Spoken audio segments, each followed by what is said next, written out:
Good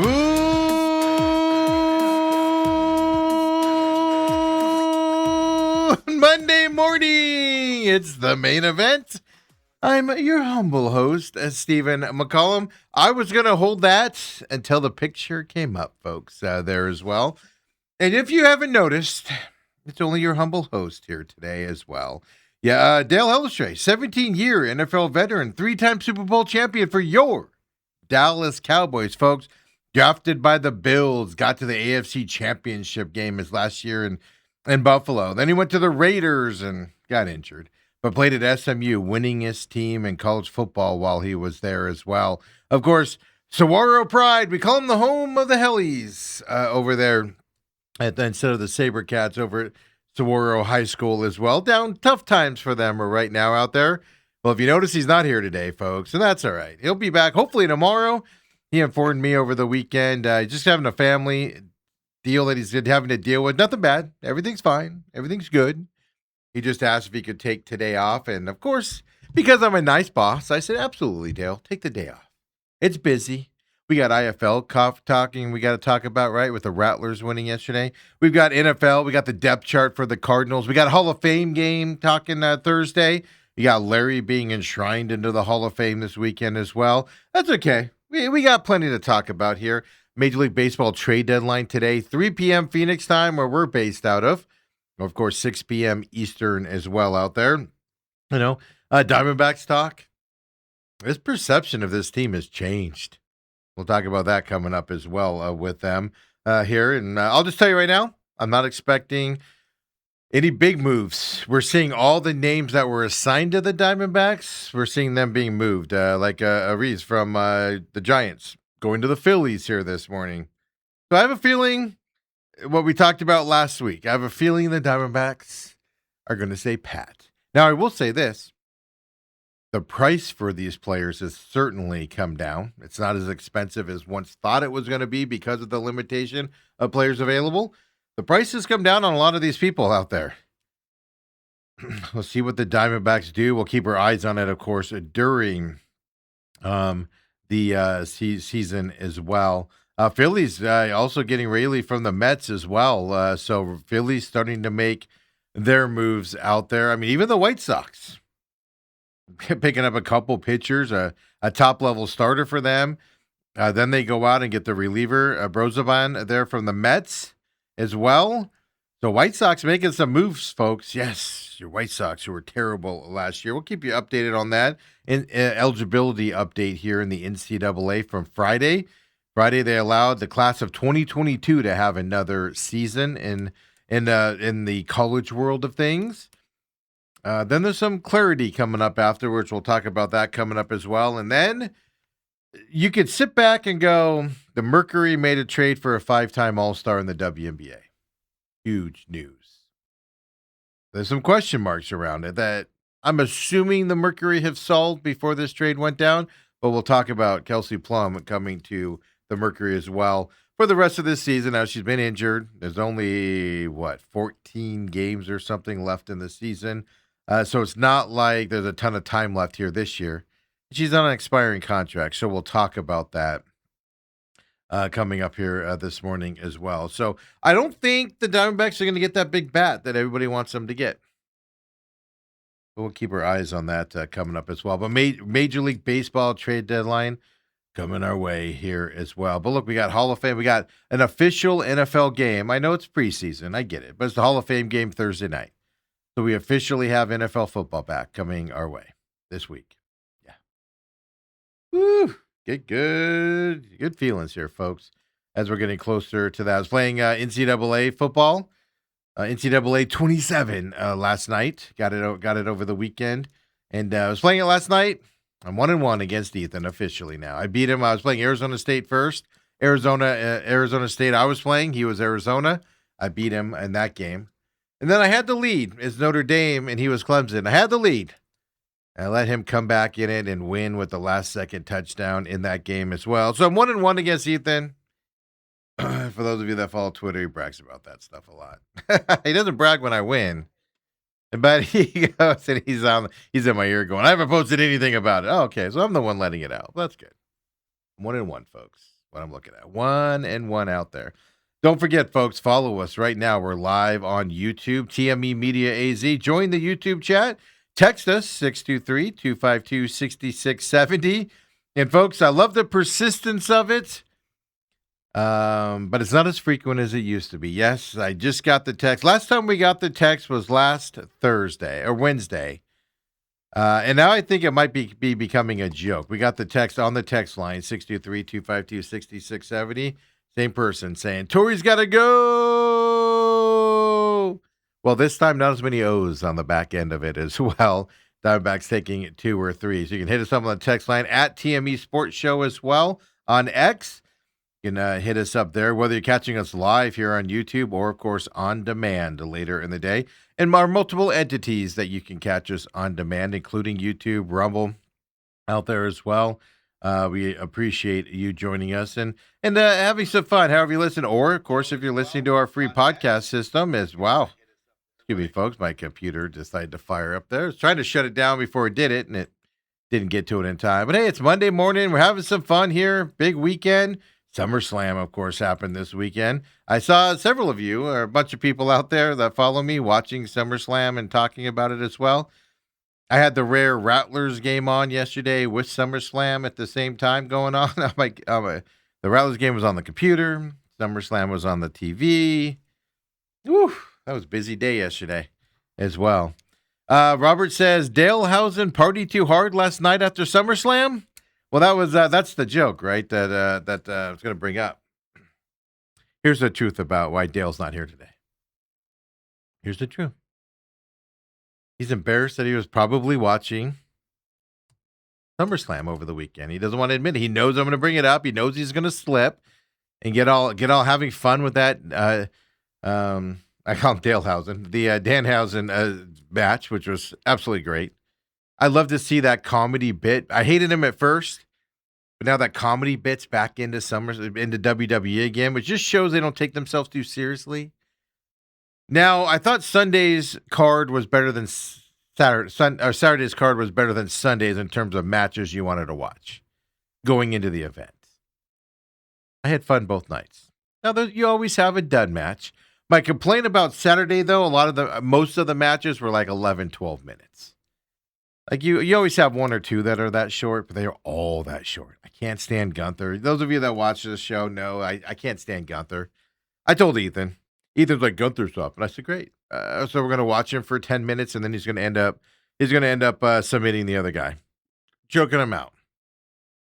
So I'm not even watching it with Ethan. All Ethan will hear down the hallway is me go, told you. I think I even texted him because Gunther choked him out. Oh, I can't. Ooh, Kevin Owens returned yesterday. So, I mean, just overall good weekend. Better experience. Now, granted, I wasn't there. It was in Minneapolis. Better experience than it was watching WrestleMania back when we went to that one in Las Vegas earlier this year. So, as well. Ethan says the computer to run the show got cursed by Dale Housen.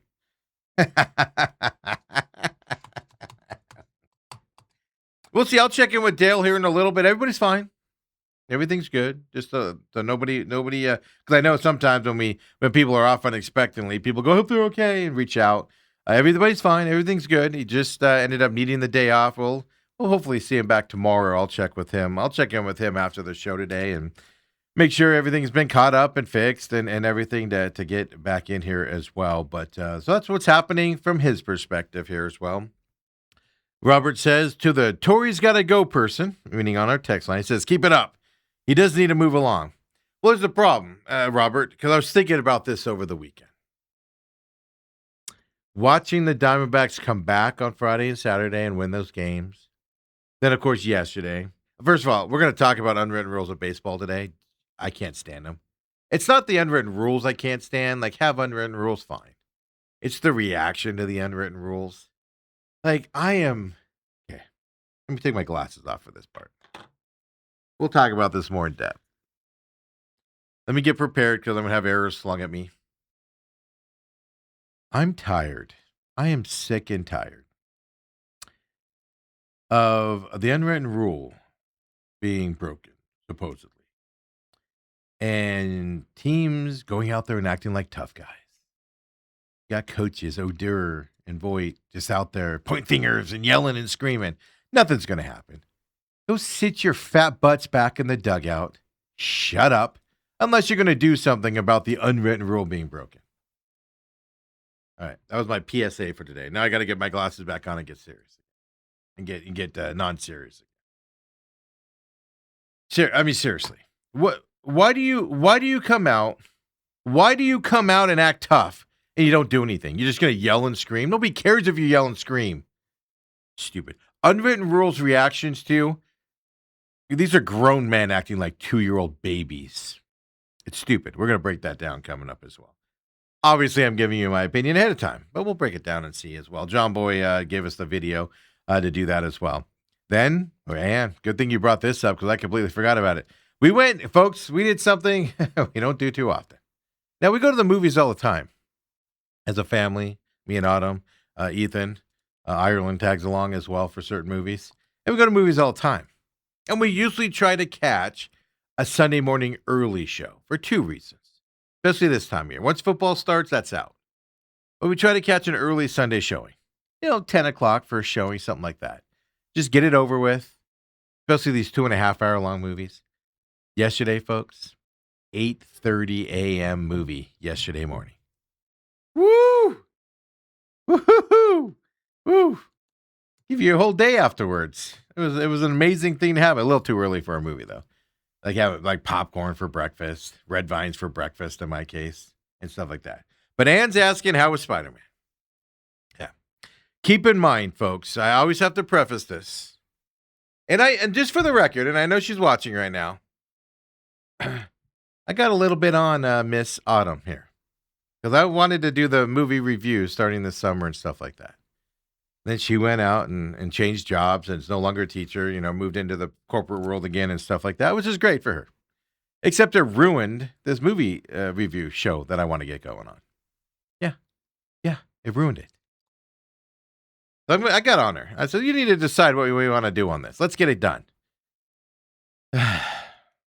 It's coming, folks. I promise you. It's coming. It'll be a fun little short show reviewing movies and TV shows and stuff like that. But Ann says, how is Spider-Man? Okay. I am not a Marvel fan in the least. Spider-Man is one of my least liked individual characters in the Spider-World. Spider-Man is a character where he's a teenager, right? And he makes his quirky little comments as he's flying through the air with the web things and stuff to that effect. And I've just never enjoyed it. I've just never have. I enjoyed the last one where they brought back all the Spideys in the multiverse. That one to me was fun. But it was also partly fun because they brought them all back and that was like a fun moment in the movie and stuff to that effect. Absolutely. Like I'm a Batman guy, but only certain Batmans. Just to give you an example of my mindset. And I have to set this up like this for a reason. Michael Keaton Batman, little cartoonish for me, but I enjoyed it because it was less cartoony. George Clooney, those Batmans, way too cartoonish for me. I didn't like them at all. Christopher Bale Batman, can't get enough of. Christopher Nolan. Christian Bale Batman is the best thing you've seen in a comic book movie type iteration. 100%. 100%. I enjoyed Supergirl. I enjoyed the last Superman as well, but it's not something I'd be like, you have to go see this. It was entertaining. Would I have gone on my own and watched it? No. I was, brought to it because of Ethan and Autumn and stuff like that. So I'm not a huge fan of these types of movies. Robert says, I thought it was highly enjoyable for someone that is not up to speed with the Marvel stuff. And Robert nailed it right there, folks. 2.5 hours long. Now, could it have been shorter? Yes. A little too sappy for me? Yes. Could have cut a lot of it out. But folks, I looked at my watch a couple times to see how much time was left during the sappy scenes. And if you've seen the movie, you know what I'm talking about. Yeah. I enjoyed the Punisher is one of my favorite characters, especially the way it's played right now. I love the Netflix series of it that's since gone away and things to that effect. Love it, 100%. The Punisher is a great character when done right, and it's being done right now. I enjoyed his character, even though it was dumbed down a little bit. It can only be so graphic in a Spider-Man movie. But I'll say this: Jean Grey's character was fantastic in this as well. I enjoyed it. It's worth seeing. It's worth seeing as a movie overall. The thing I realized watching this movie, though, crossed my mind during this movie. Robert, I got a response to your guys' tweets this weekend, by the way, and it's coming. Robert just chimed in. A guy that wouldn't watch her movie shouldn't blame Miss Autumn. Yeah, wait till you hear my response to what you guys were chatting about, because I was thrown under the bus unnecessarily in that conversation. But going back to Spider-Man here, enjoyed it. Absolutely enjoyed it. It was a fun movie. Too long. Could have cut 30 minutes out of it. Could have cut down the sappy scenes a little bit, to be honest with you, both in the middle and toward the end as well. But I thought it was great. What I realized during this movie, what I'm enjoying about the last Spider-Man with the multiverse, I don't remember the name of that Spider-Man movie, but it was the one where Tobey Maguire's surprise came back, and um, the other British guy came back as well. What I realized is I'm enjoying these movies a little bit more because he's a more mature Spider-Man, right? Like he's now in his 20s. He's not that 16-year-old kid, 17-year-old kid flying through the movies and stuff like that. He's more mature. MJ's more mature. The friend who I don't remember his name, the chubby guy, I don't remember his name. They're more mature characters now than they are just being little kids. And I'm enjoying this version of it a lot better as well. Ethan says Ned. I don't know. Is that the friend's name? The guy that went to MIT and stuff? Ned? Yeah, I don't even know his name. I don't even care to know his name. But I'm enjoying these Spider-Man movies. I am. They're entertaining. So even if, like Robert said, Robert's not up on all the Marvel stuff. He found it highly enjoyable. I'm not going to lie to you. So did I. Sappy stuff was kind of annoying. Could have cut some of that out. But it was a very enjoyable movie, Spider-Man. I'd recommend it. Even if you're not a comic book guy, it's a good, well put together movie. The good guys are good. The bad guy is really good. The bad guy you don't know is a bad guy is really good. Typical Marvel stuff out there as well. Stuff like that. Ethan said they needed the scenes to set up Doomsday and Secret War movie. Come on. Yeah, I know. That's the thing with it that I don't get. I don't care about. Because I don't care about the setup stuff. I just don't. I'll forget 90% of it before Doomsday comes out in December. I'll forget 90% of the setup. And I'll be watching it going, oh, yeah, that's right. I remember that vaguely. So I recommend Spider-Man. Like I said, take the perspective of somebody. Because sometimes with these comic book movies, I like it. Like I like Supergirl. It was a fantastic movie. It was fun. It was enjoyable. Loved the way the character was played. Loved it. But the diehard comic book people had problems with it. That's because they get all immersed in the weeds and they don't just take it for what it is and everything. They get, Loki played, not Loki, whoever that character on the bike was. I don't even remember now. Lobo.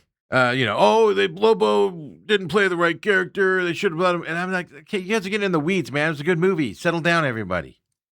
Well, this Supergirl said some things outside of. I don't care. It was fun. I enjoyed it.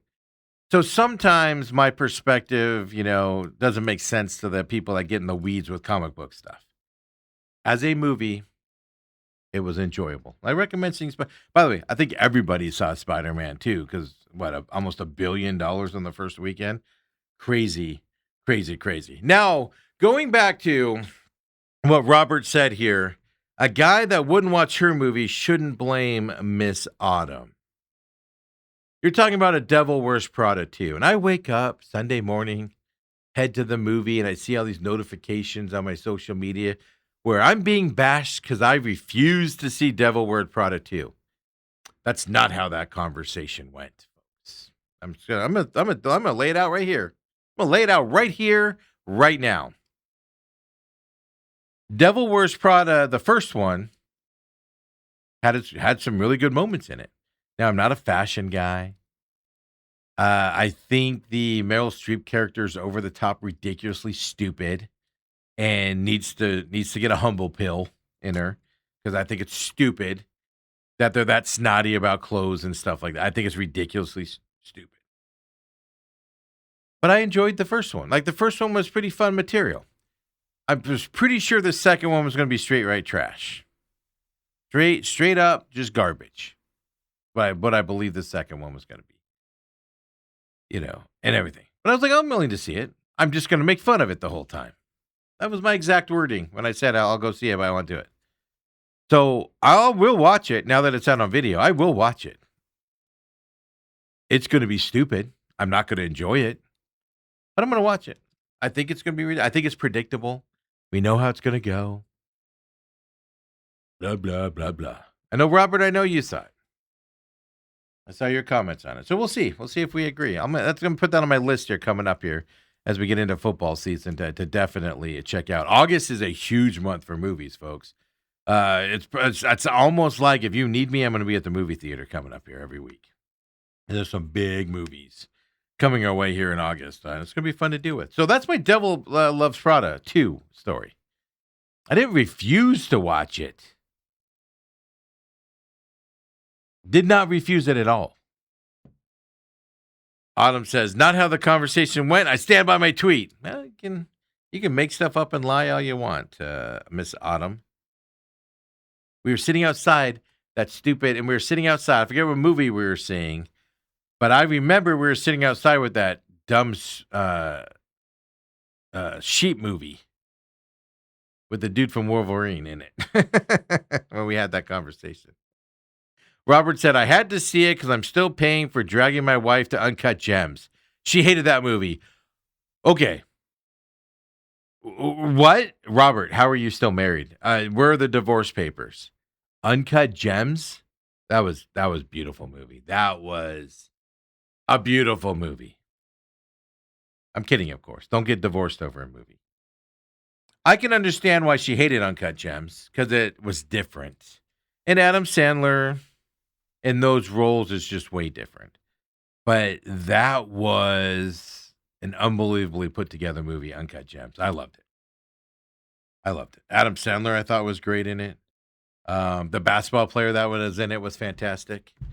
And stuff like that. So, yeah. So, I'm going to see Devil Wears Prada 2, even if I'm watching it by myself, eating Rocky Road ice cream on the couch by myself, me and my dog, me and Lily hanging out. I'll watch Devil Wears Prada 2. I'm going to watch it and stuff like this. So, Robert says, I'm in this for the long haul. She's smarter than me.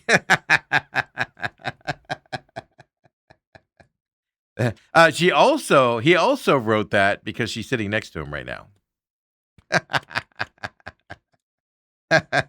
Robert's not a dumb man. She's looking over his shoulder. Autumn says, Uncut Gems was a rough watch, but a good movie. Yeah, no, it wasn't your happy, smiley-go-lucky movie by any stretch of the imagination. But in terms of like an overall movie with its turnarounds and stuff like that was amazing. Amazing to see. And to see Adam Sandler play that role, I thought so good was kind of a shock. When he's in the trunk, they let him out of the trunk. He's just like, oh, hey, everybody. You have to be kind of a sleazeball for that type of a role. And I thought he pulled it off pretty well. So there you go. Spider-Man, Devil Wears Prada 2 coming up as well. I think to that effect. And, we'll I'll keep the pressure on Autumn here to, figure out her schedule so we can do a movie review show that she wants to be a part of. Pressure's on. I need all of y'all to tweet at her and tell her movie review is more important than her job. Coming up is what we need. Oh, Lordy. If you missed the news at the top of the thing, Dale's off today. He had to take the day off.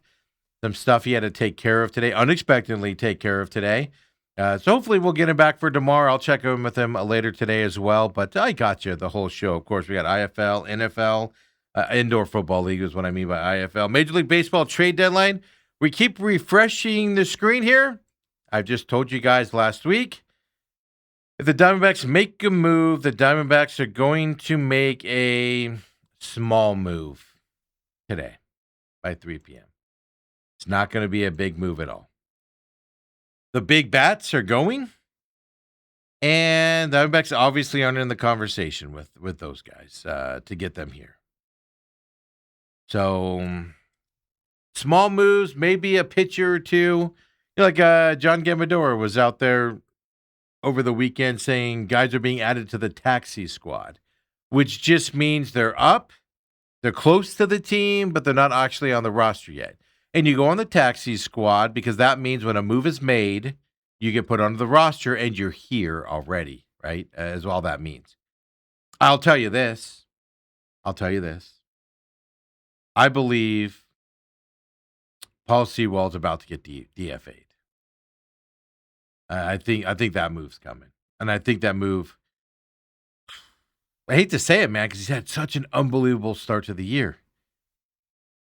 But you just can't have confidence with that man, who's a great human being, does all the charity work, seems like a great guy. Do not know him at all, but seems like a great guy and a guy you could root for. We've been rooting for him all season long with his success. And I said on Friday, man, put him in low leverage situations. Put him in when you have a blowout going on. They had a blowout on Saturday, 10-2 or whatever it was. He goes in there and all of a sudden it's 10-7. You can't have him in that lineup anymore. You can't pitch him anymore. Bring up a young guy. I do believe that move.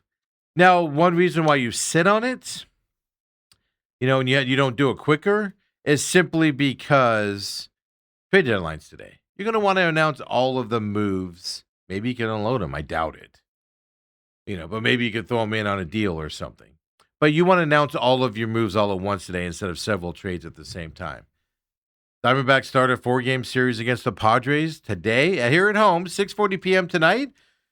Harry Potter night tonight. So you can have all the people in their Harry Potter stuff tonight around the ballpark.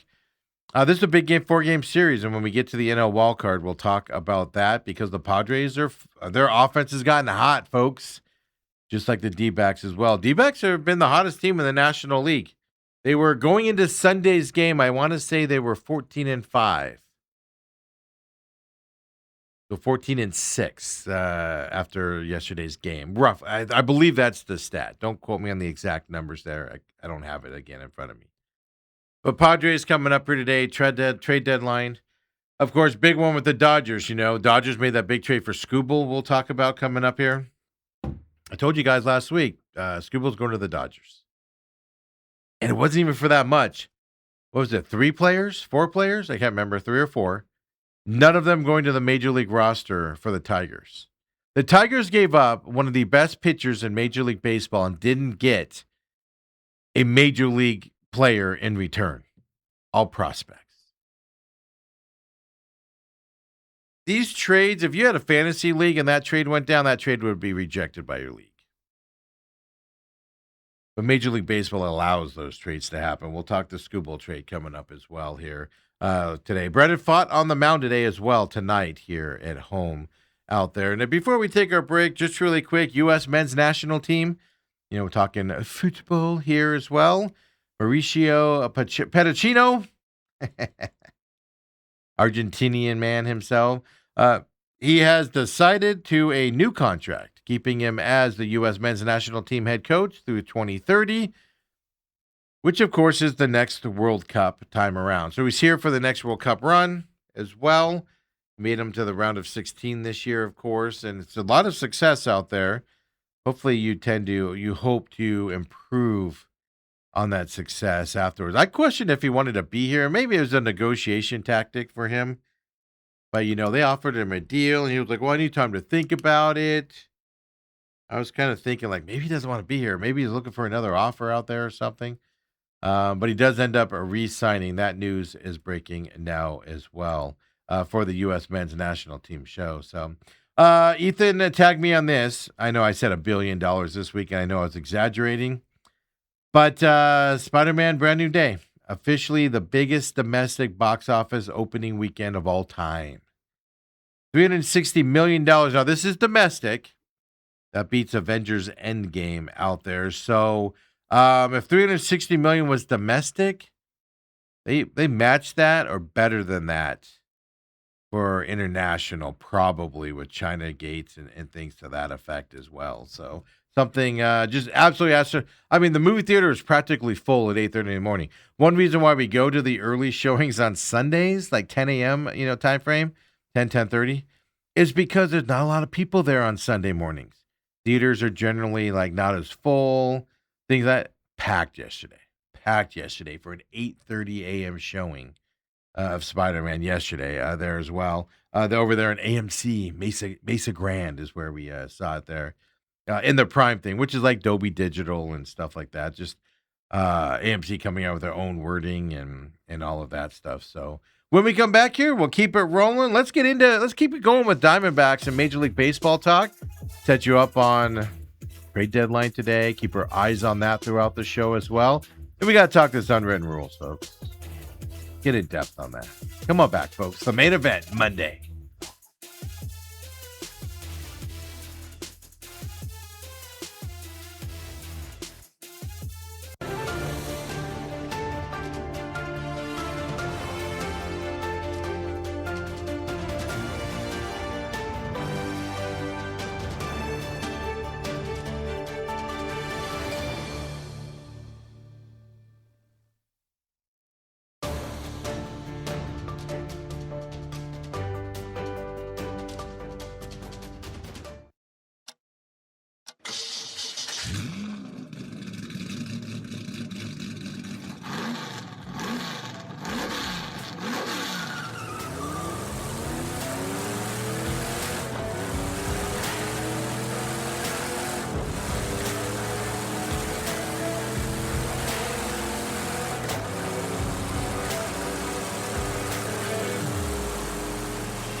Robert, on the YouTube chat out there. Of course, don't forget the text line 623-252-6670. As well as you can hit us up on, oh my gosh, I got 1,000 screens happening here as well. Of course, you can also hit us up on X, TME Sports Show, whether you're watching us live here on YouTube, of course, on demand on YouTube or Rumble later on in the day, or on the favorite podcast systems. We greatly appreciate you joining us. It's rumble.com/user/TME Media, where you can also catch The Real Matrix with the Angry Patriot. Every Friday at noon, new episode comes out there. Then, of course, always you've got the free podcasting systems. If you want to just listen to the shows out there, you can hit up any of the ways to talk to us and communicate and join the conversation. However you're watching us out there, YouTube, Rumble, or on the podcast systems, or the other ways that we're out there in the universe for you to find us out there. As well. I'm just getting caught up on the YouTube chats here as well, having some fun. And if you missed it earlier, Dale had to take today off. Everything's fine. Everybody's good. Just had some stuff around his house he had to take care of. So he asked to have today off to make it easier for him. And obviously, I'm a nice boss. Nicer than I should be. But he's out there. And Robert says, it is more important, meaning the movie show. And they said, I'm sure TME Media will double your pay. No, I didn't say double her pay. I'm not going to double it. But, we can match it or something. Be a worldwide hit. That movie show. Yeah, be a worldwide hit coming up as well. Robert says it is time to move on from Seawald. Can't have confidence in him. He said, can't have confidence in him when he doesn't have any confidence himself. That's the problem. He looks like a defeated man out there. Which, I mean, I hate to be right in this moment because, like I said, I've defended Seawald all year. What my fear was when he first started and came back. This is what he does with the Diamondbacks. Did it in 23, now doing it this year. A lot of success with the team. We've seen a lot of closers in the Diamondback system go through this move. And it's time. I think it's time. I do think you're going to see a DFAFC wall coming up later on today, possibly as early as today. I just don't. You just can't keep. I'm hoping the Diamondbacks learn from the Pavin Gallen situation, the Pavin Smith and Zach Gallen situation. You can't let anchors continue to weigh you down. It affects everything out there. Even if it's a 10-2 ball game and you put Seawald out there, you're not just your fan base, but the team as a whole is going to have a negative reaction to him being out there. He's a great human being, but we talk, right? This is what we do here. We have to talk about the situation on the mound. We're not attacking him as a human. We're not attacking him as a person. 'Cause I know a lot of people are like, you're just too mean on him. The guy can't not find the middle of the plate right now, throwing high 80s, low 90s. And that's batting practice, baseball. And you saw it right away on Saturday. That thing landed yet? That thing you threw in there? So Diamondbacks go and they win, 2 of 3 in Cleveland. A team. Now, they're not fighting for them for a playoff spot, but Cleveland is fighting for an AL playoff spot out there. And everything. So, they just went through 10 games roughly. Not roughly. 10 games. Against teams that are in their same boat, fighting for playoff spots out there, and all of that. They just went through that gauntlet. 6-4 is what they went. Win series against these playoff teams. So much so, and for the Cleveland Guardians, they're still in third place. They came into the weekend series in the third wild card spot. I should phrase it that way. There's still a game up on the Twins in that third playoff spot as well after this weekend for them coming up here. They just won Sunday's game. They're 3-7 in their last 10, the Guardians are. And they're still in that third wild card spot. 4 games behind the Red Sox, who are hot right now as well. And a game above the Twins. So you went in and you took care of a team that one's been struggling, but 2 is in the playoff hunt, right? And they need to keep it up. Now you've got the Padres for 4 games this week. Then the Dodgers for 3 this weekend. Scooble's pitching on Tuesday, tomorrow. Do the math, folks. 5th day after Tuesday, you can see Scooble pitching Sunday here against the Diamondbacks. It's a possibility. Oof.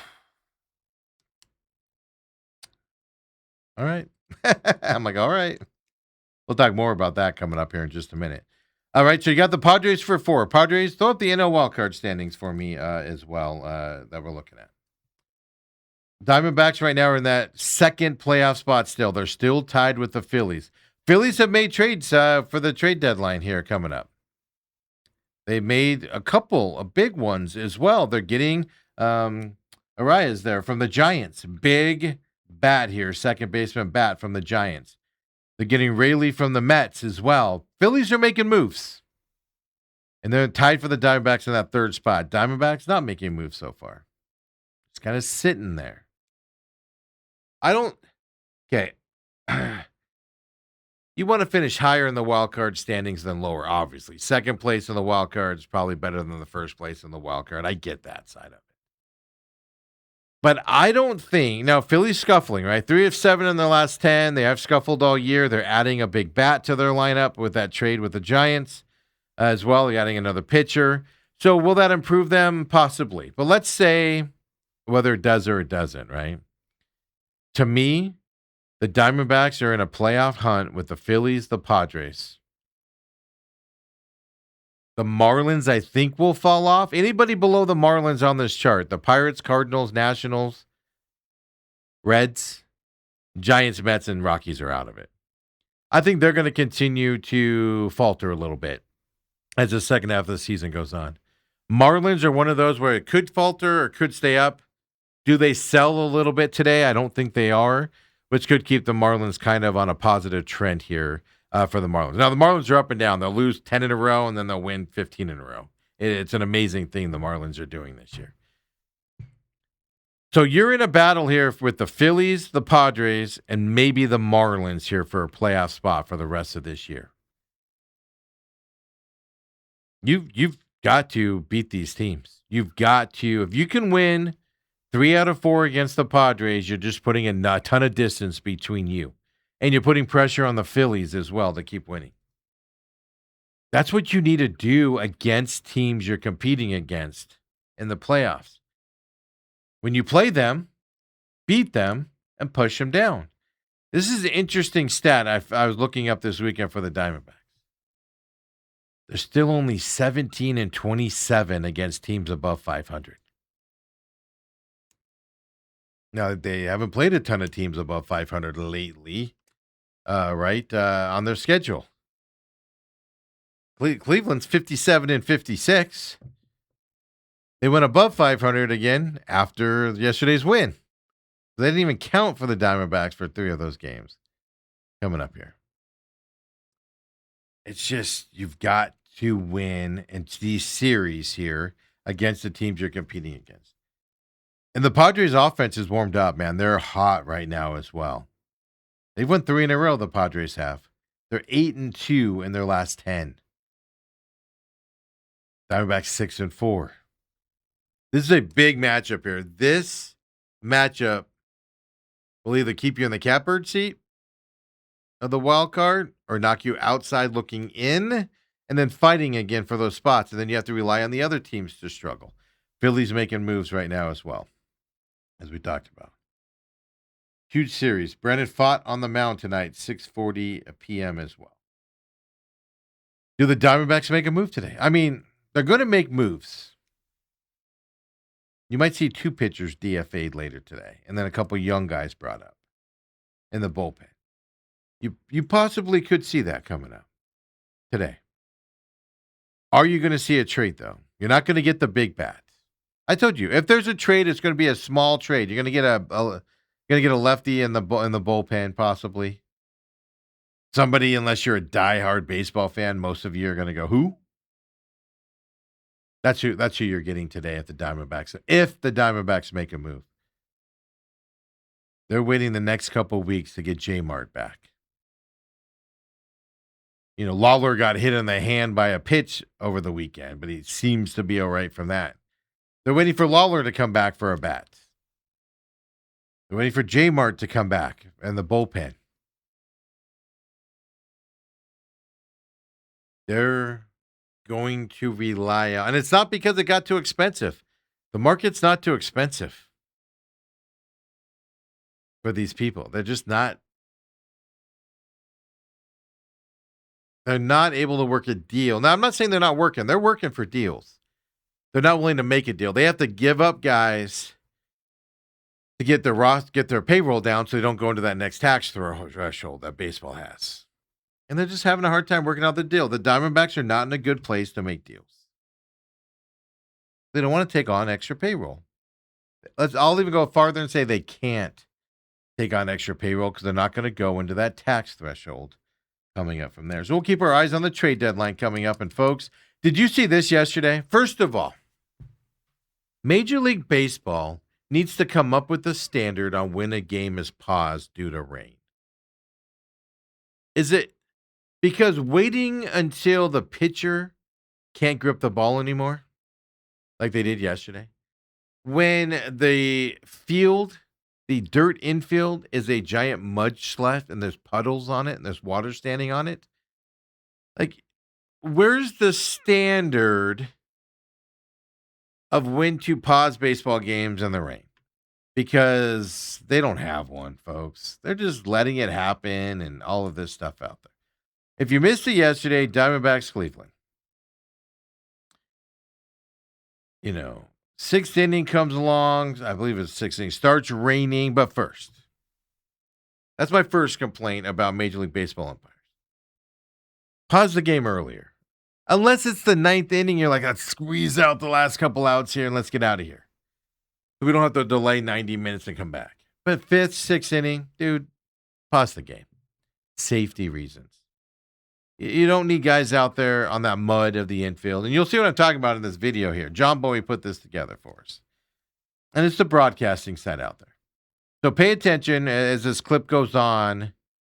Just look how muddy the outfield is when, I can't remember who it is, but the Diamondbacks guy ends up getting to third base. Just watch how muddy and how much water's on this field. It's ridiculous that they're even playing out there. When Williams, this ball comes out of Williams' hand and just goes anywhere it wants to because it slips out. But the bigger conversation we're about to have here, unwritten rules in baseball. I think unwritten rules are stupid. I do. Stealing a base when you're up 8 runs. Don't do it. Unwritten. Okay. Well, what's unwritten for you and not fair for you is, different for the other guys. But that's an unwritten rule. And that's fine. If you want to have unwritten rules, fine. But how you handle the unwritten rules, I think, is an absolute joke. Cleveland embarrassed themselves yesterday. A bunch of grown men cleared out onto the field after the umpires stopped this, pointing fingers and yelling because an unwritten rule in Cleveland's eye was broken in the 6th inning when Tim Tawa decided to bunt in the 6th inning to break up a perfect game. Then after the bunt, he gets the single.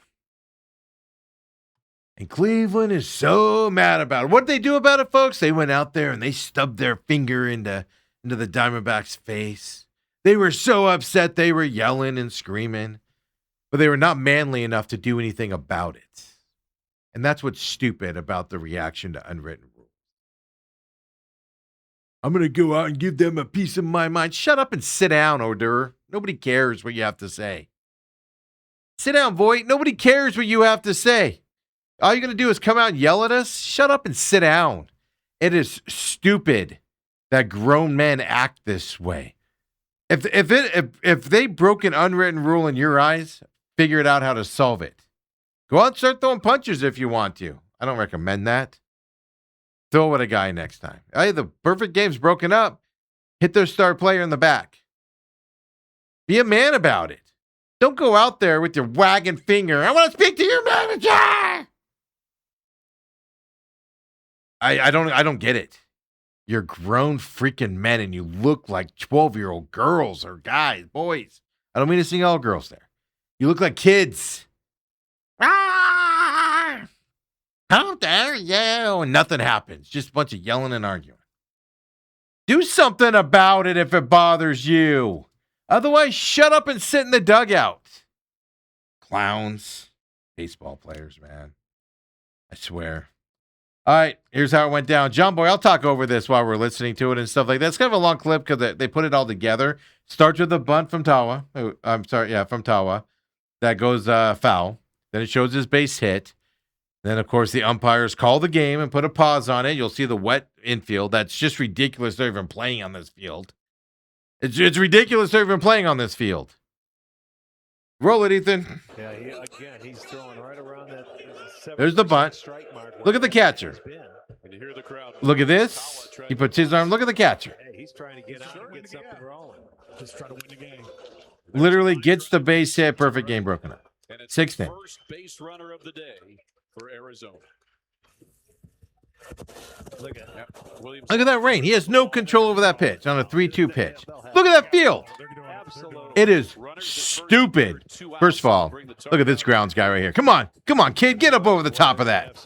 Come on, boy. And he's like, all right, I'm just going to rock around. You guys go ahead. This is the stupidity I'm talking about. There's a discussion here. Oh. This is, I think, Stephen Vogt and Torey Lovello having a conversation. Look at this. I'm pointing my finger at you. I'm going to tell you how mad that unwritten rule is. How dare you, bum, right there. I'm going to show you how tough I'm going to have 3 people hold me back because I'm a man. I'm so angry about the unwritten rule. I'm a man. How dare you? I'm going to point at you. Even the umpire's laughing at him right there. I'm still pointing at you. Tell you how stupid you are.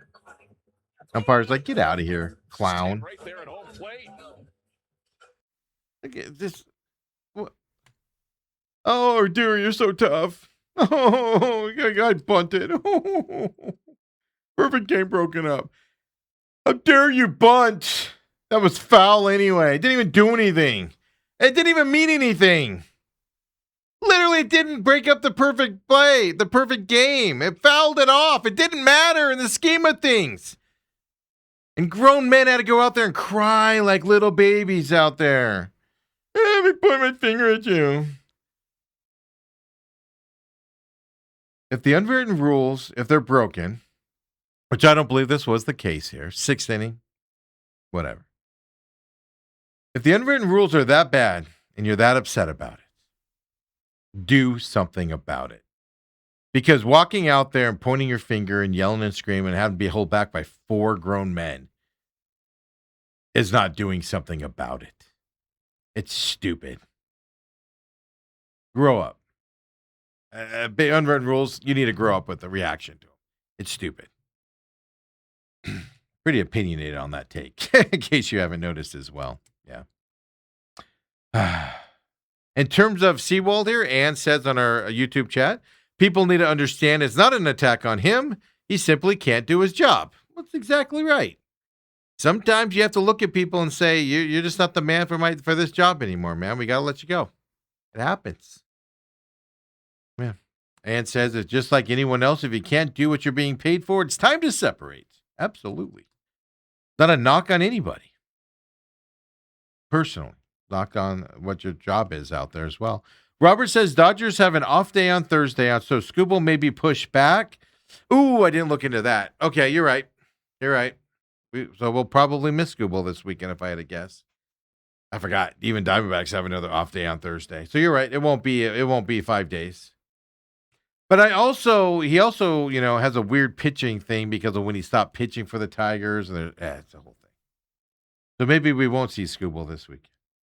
Robert says Dodgers have. Oh, sorry. But there's the other side of it. Is he? I don't know. I know who Skubal is. I don't watch a lot of Tigers games, folks. I just don't.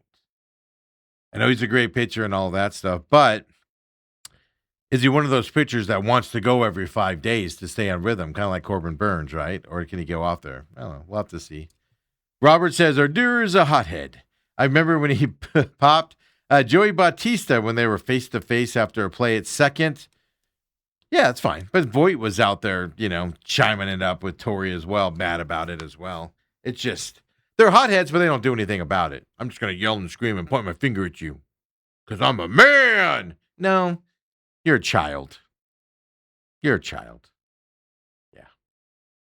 That's what it is. Unwritten rules of baseball makes grown men act like little kids. Ridiculous. And that goes for any of that. I remember the Diamondbacks had somebody that bunted on them, and Bob Brenly lost his mind. That was later in the game, and stuff like that as well. So, I was looking it up, right? Because this was my problem with getting Luis Arias here from the Giants, because Bruce Cooper wanted him to come here to Arizona, and I told Bruce, I said the problem with him isn't that the Diamondbacks can't go get him. It's that there's probably going to be a bidding war for that guy with teams that have deeper pockets and stuff. But now it's being reported. Yahoo Sports is saying, because I wanted to know, right? Bringing him in from the Giants does the little lineup issue, fielding issue here for the Phillies, right? If you know Bryce Harper on that team, and they say Bryce Harper is expected to move back to right field with second baseman Luis Arias joining that team as well. So you're going to see some that that had to go through Bryce Harper as well, right? As we go on that side, like I know everybody's clamoring for the Diamondbacks to make a move.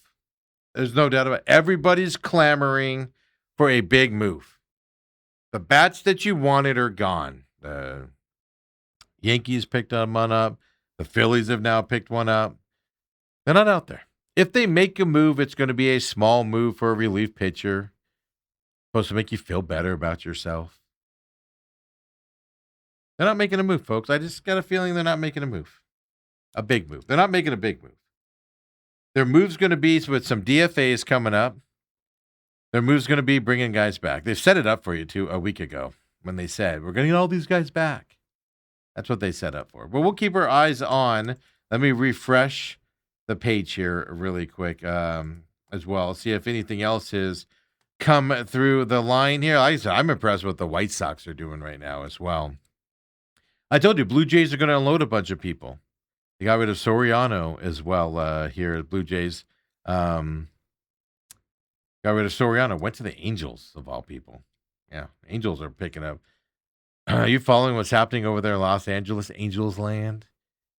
People are buying tickets to their games just to chant, sell the team for the owner. And now security and the old people ushers are walking around telling people they have to sit down or they're going to be escorted out, and they're kicking people out of the stadium and stuff like that because people are going in chanting, sell the team.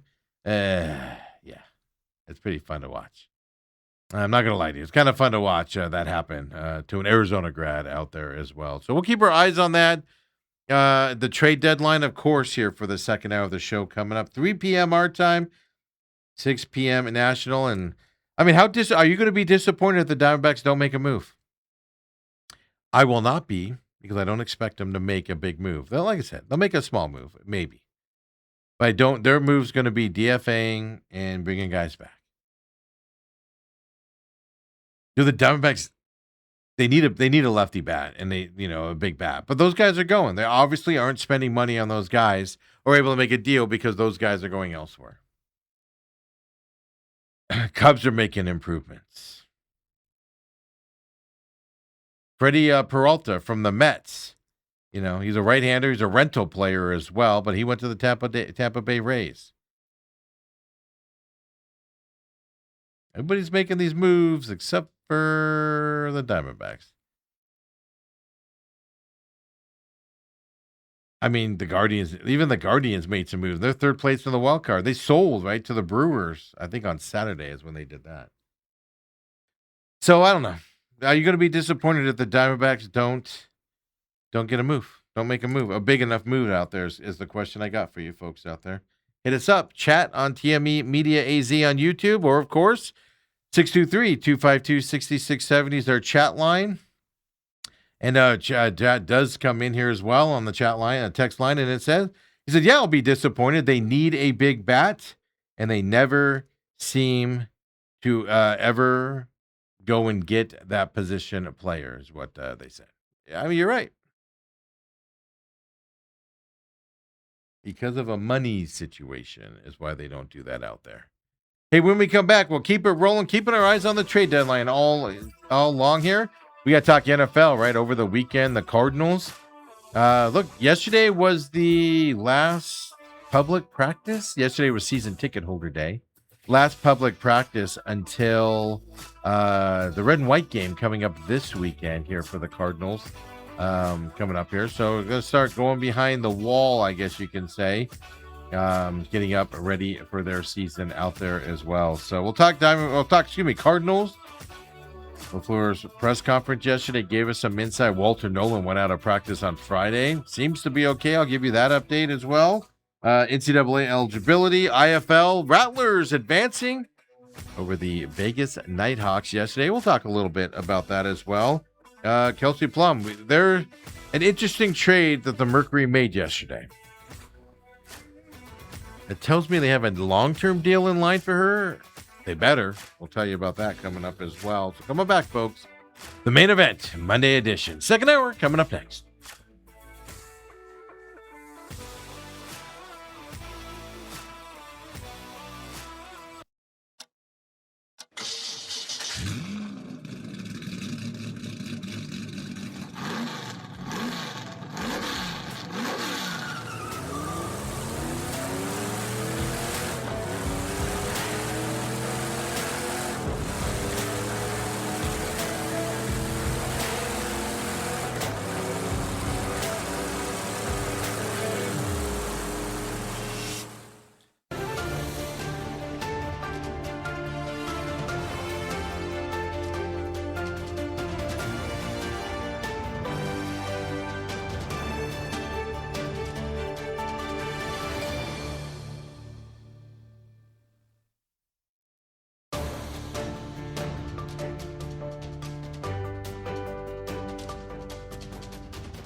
And we're back here, main event.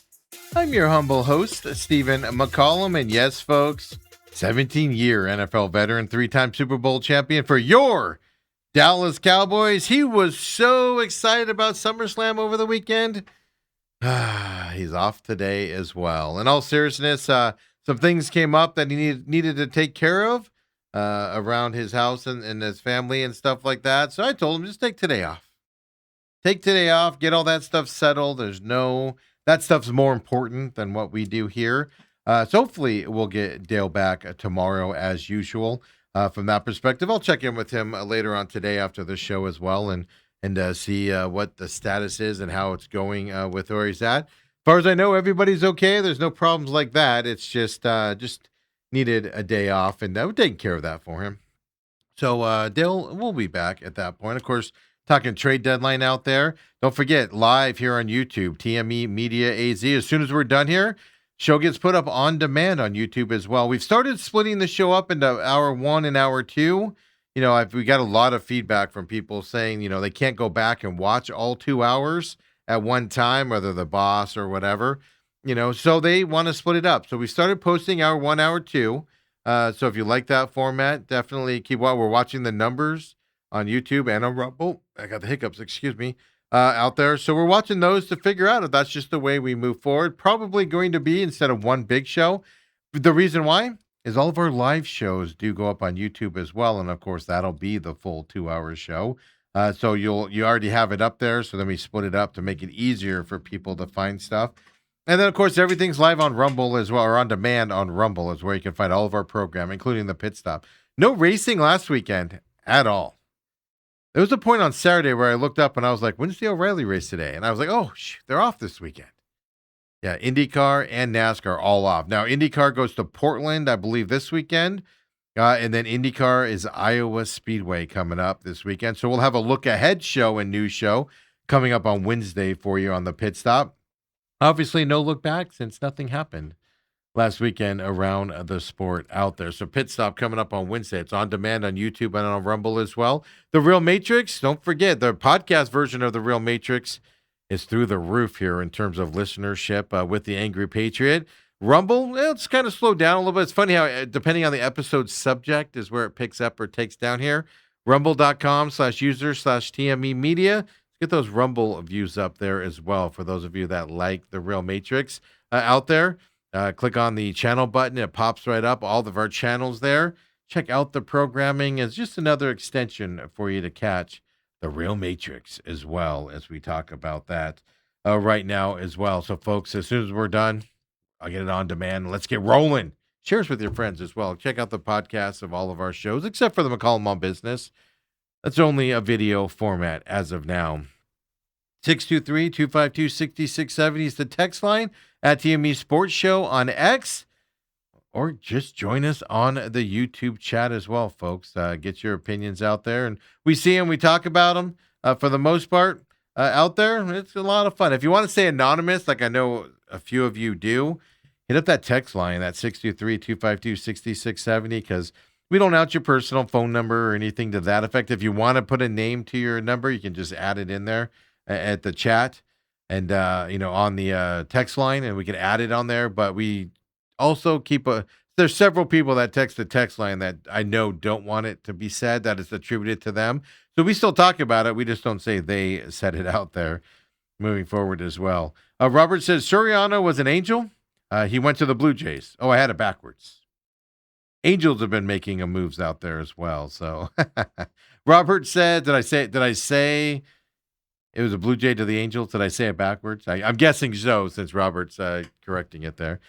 He says they need more money. They need money for more billboards. Yeah, the Angels. That's Artie Moreno there, Arizona grad. Artie Moreno, to me, he's a fantastic businessman.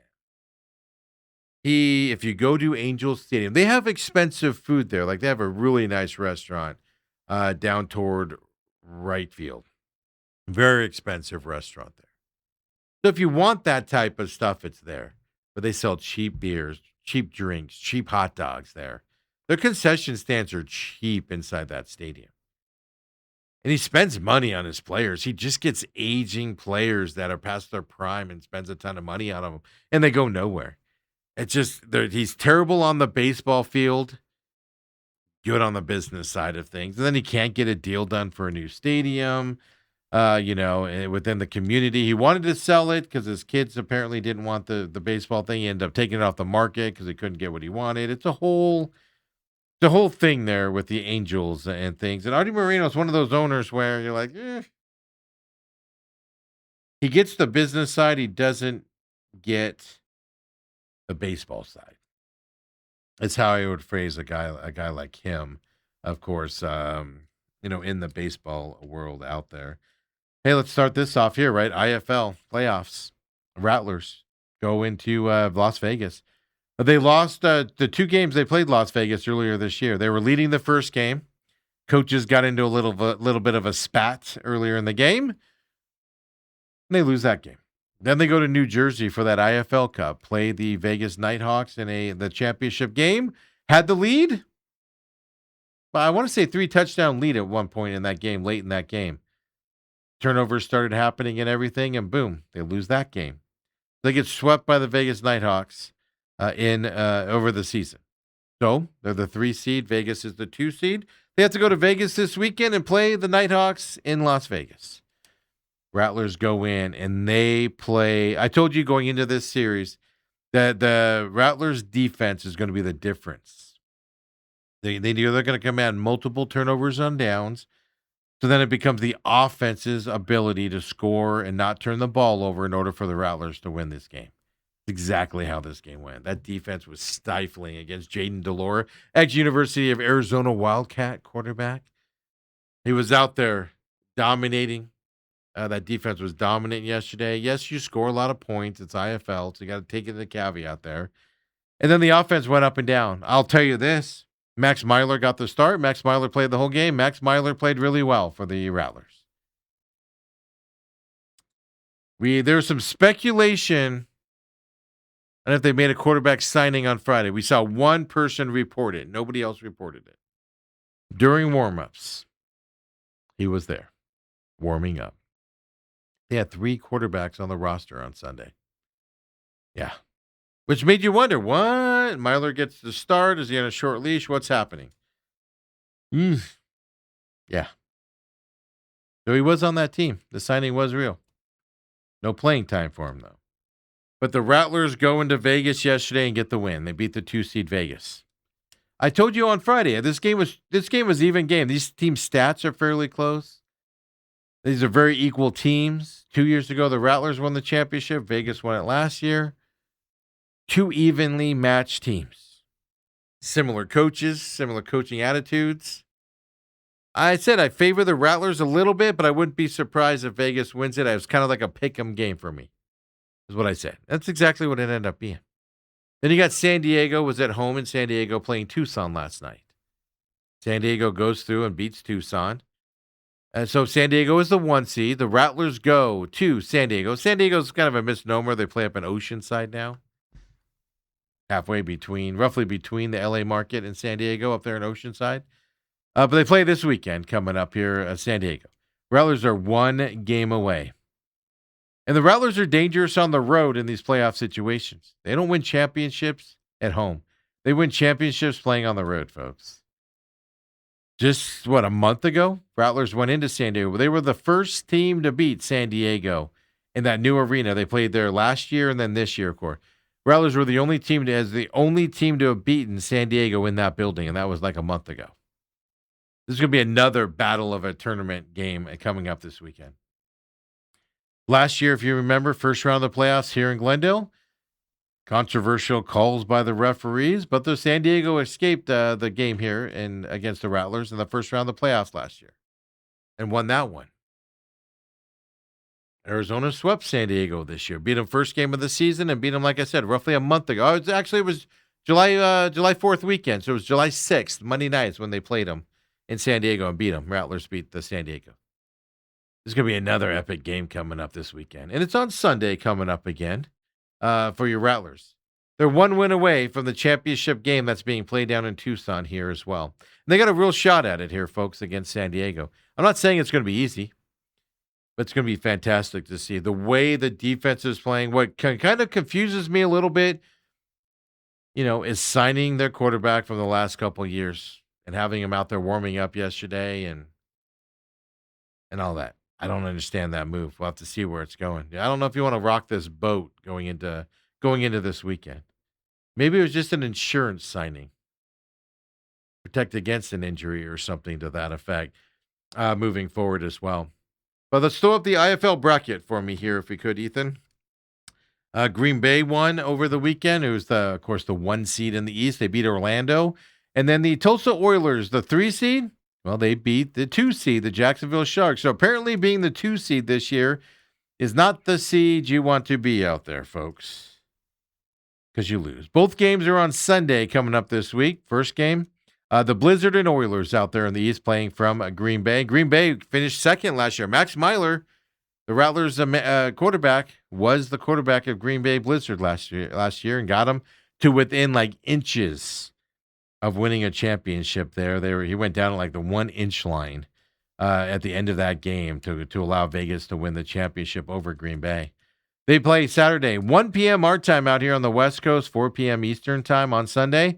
All these games are on Yahoo Sports for free out there. You just got to have it on your computer or on your phone. Then the Rattlers play San Diego Sunday night, 7:30 p.m. Eastern, which of course would be 4:30 for us out here in the East Coast. In the West Coast as well. This is going to be a fantastic battle here for the Rattlers in San Diego to see who goes to the championship game down there in Tucson here coming up as well. Championship game is the following Sunday, the 16th, 4:30 p.m. our time out here in the West Coast. So can the Rattlers do it is the question.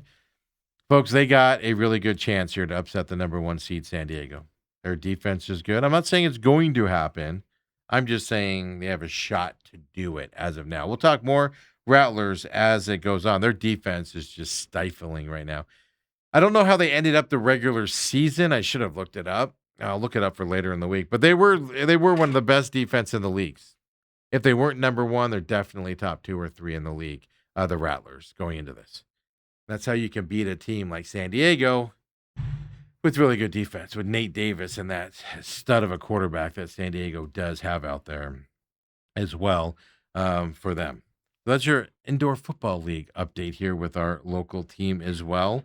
One thing, a couple other things before we get into NFL talk here to wrap up the rest of the show is Mercury made a big trade. Speaking of the Diamondbacks not making anything happen this weekend, well, the Mercury certainly did. And this is a fascinating trade here for the Mercury for 2 reasons. One, it's not every day you can go and get a 5-time All-Star and one of the best players in the league. Kelsey Plum is being traded from Los Angeles to Arizona. She was with the Aces for their championship run. She went to Los Angeles, now coming to Phoenix here as well. And you go, well, Kelsey Plum's older. She's getting older, to go more closer to the end of her career than the beginning of his career. You could say all of that stuff out there. You can. But she has a 23.9 points per game this year. This season, she's averaging that. The highest scoring average ever by a player traded during a WNBA season. Teams don't unload players like Kelsey Plum in the middle of the season. They can make the move because of payroll and not wanting to pay it and stuff after the season. During the season, they don't like to do that. Now, Plum's been injured, and things to that effect. And like I said, she's closer to her end of her career. But she's coming here with Kalia Copper and a couple other Mercury players that she's played with on the USA team and things to that effect. So she's coming around teammates that she gets along with and knows as well. So it's fantastic that the Mercury went and got her. Mercury struggled. Now there's only, I believe, like 14 games left in the WNBA season. Season's almost over. So it's, the Mercury just haven't been good this year by any stretch of the imagination. Kelsey Plum's contract expires this year. So she's a rental. But she's a rental for a team that's 11th in the division right now. 11 out of 15 teams. They're 11-19 on the season, the Mercury are. They're 4-6 in their last 10. Last year, they made it to the finals. This year, a little bit of a struggle out there. You don't make this trade for a team that's 11-19, going to miss the playoffs, struggling all year long type of a situation. They're 5-10 at home, by the way, folks. You don't make a trade for a rental player like this unless you want the expiring contract. But how does this trade help you? Unless you've got a deal to re-sign her and she's staying here. She lives in the LA area. She's always played for Vegas, LA, or possibly Phoenix now moving forward after this season. So she's close to where she wants to live there in LA. The Mercury would have no problem signing her for the contract amounts that she wants and stuff to that. It's interesting. If the Mercury don't have a deal to re-sign her on its expiring deal, what are you doing? Getting an expiring contract? And it's not like they gave up a big number contract to get her. You know, the first round draft pick this year and a couple other draft picks. You gave up a lot for an expiring contract for her. I'm assuming the Mercury have already got the layout and stuff to re-sign her going forward. I'm assuming that's in the books. We'll just have to wait and see from that side. But they went out for the remaining few games here and everything. They went out and they got a 5-time All-Star.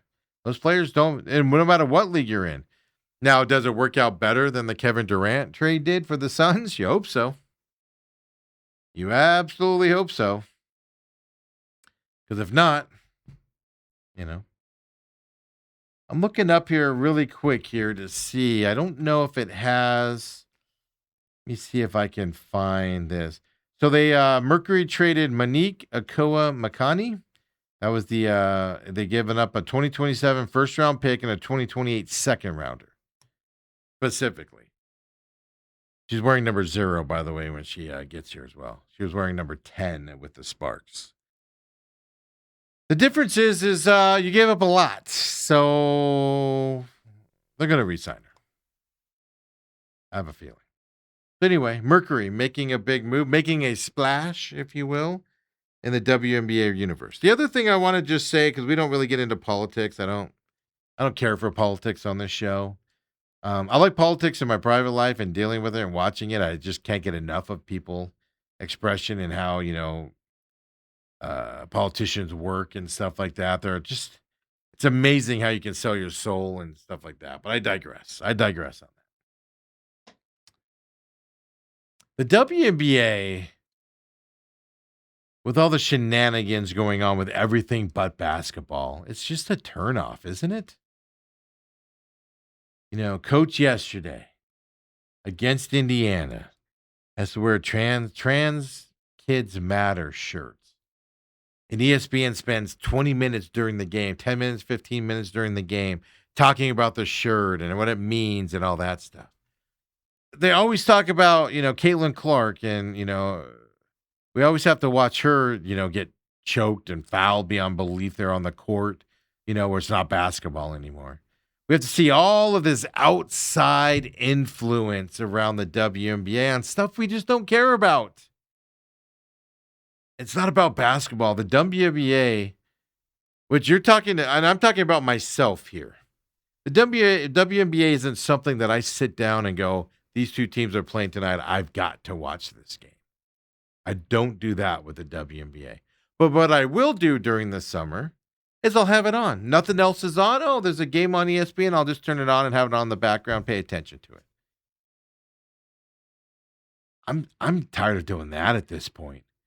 I don't want to watch a game that have all these political stuff happening, all this political conversation. I just don't care about that stuff during a game. And the WNBA is turning off the casual fans. You'll always have your dieharders there, but diehards don't pay all the bills. This league's killing itself, man, and they just don't care. They can't stay out of their own way. They can't. It's frustrating. It's hard to watch, and it's terrible. Literally had the game on yesterday between, was it Saturday? It was yesterday. Between the movie and then waiting for SummerSlam to start, waiting for the Rattlers game to start. They had the Lynx game on. Literally listening to a diatribe on a political matter. That, you know what? Believe what you're going to believe on that side. I'm not telling you how to think on that at all. But I'm not watching this game for that stuff. I'm not. If I want to have those conversations and pay attention to that stuff, I'll turn on a different channel to watch. It's just they're killing themselves. And they don't care. So why do we care, I guess, is the bigger question there as well. So anyway, my little side note on the WNBA right now as well. But Kelsey Plum coming to the Valley. Look at that. Another big trade, and that's an Ishbia team, so hopefully they learned a lesson from the Kevin Durant trade here to get into that part. Hopefully. Hey, college sports.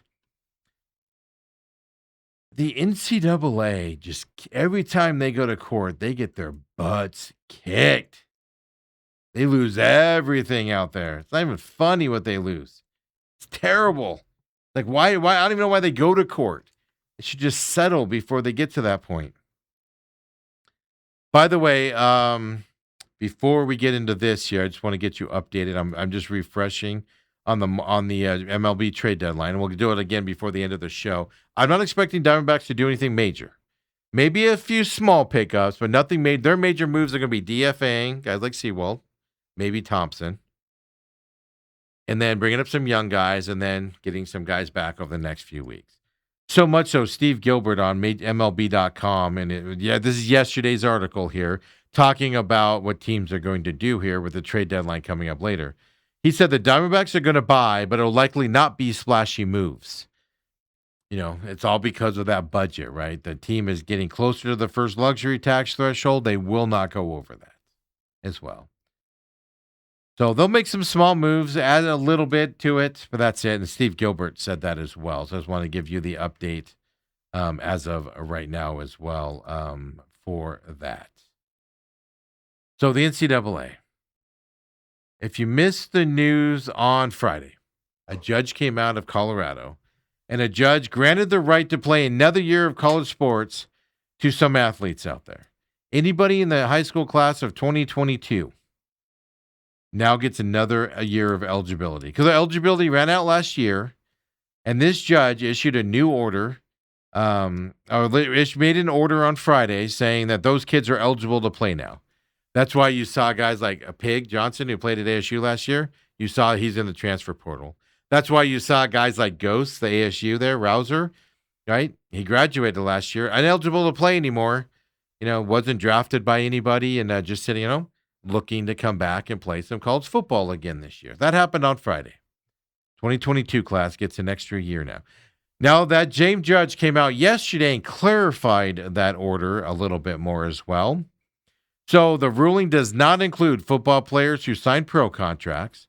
So if you were drafted or signed an undrafted free agency contract for an NFL team, sorry, I'm falling out of my chair here, folks. You're not able to come back. If you're playing in the CFL, you're not able to come back. But if you weren't drafted, you weren't signed by anybody, you're just sitting at home right now, eligibility is there as well. So the NCAA requested a clarity order from the judge on a Friday ruling for that fifth year of eligibility. So no other rules change. It's just she's granting a year of eligibility for kids in 2022 is what she's doing. So in order to transfer, one of the rulings was you can't come in and transfer because no other NCAA rules are affected. So unless you were in the transfer portal, when the transfer portal was open, only way you can come back and play, whether it be basketball or football, is you have to stay on your team. You can't go anywhere else because they can't open a new transfer portal. No other rules were affected by this as well. By the way, this affects a chance for hundreds of kids that could go back to college and play another year of football or basketball as well. Like I said, no NFL draftees, no CFL draftees, for instance, out there coming up. No kid that's summer, has a contract with an NBA team or a foreign professional league team can come back for basketball side and that stuff as well. So, though that is the changes that she made yesterday as well. Baseball doesn't start for a while, so you have a little bit more time. These football players are more rushed, right? Because if you didn't enter the transfer portal, which why would you? Your eligibility's up. I know a few people did, just in case, but a lot didn't. So, like if Ghost, Rouser, I call him Ghost, but Rouser, if he comes back to play, he's got to play for ASU this year. The side effect of that is there's a kid on an ASU team that, been working his butt off to start this year. Well, if Ghost can come back, Rouser can come back to this team, that kid gets punched down a little bit. What does that do, right, moving forward and stuff to that effect is kind of the question we're dealing with here as well. So lots of unknown. Now, football is the rush one. Basketball is practicing as well. So in order, like for a couple of the ASU guys that could come back, how do they fit in with the new coaching staff? Is there a spot for him on this team? Does somebody else get bumped because of it? There's a lot of questions here. Baseball's a different story because that's, doesn't start playing until, end of the year, beginning of next year type of a situation. So eligibility's out there for 2022 kids, at least several hundred of them out there, but there's a lot of details to be worked out as well with the teams if they are going to come back and play another season coming forward. But it's just like the NCAA just constantly just makes your head hurt, man. Every time they go to court, there's new rulings coming out, and they keep saying we need congressional, intervention here to save the sport and all this stuff. They make my head hurt, man. When we come back here, the main event, of course, we're going to talk some NFL football. Let you know what happened around the Cardinals this weekend. An injury popped up. He seems to be okay. I'll tell you about LaFleur's press conference yesterday. Yesterday, the press conference was before practice began, and practice was in front of the season ticket holders. Yes, I did see not a big crowd yesterday. Yeah, season ticket holders have lost their mojo for this team as well, folks. Not a shocker from that perspective. This is the one where with my 4 tickets, they said I'd be lucky to bring a guest. It's like whatever. You guys keep restricting stuff. I just don't care anymore from that perspective, right?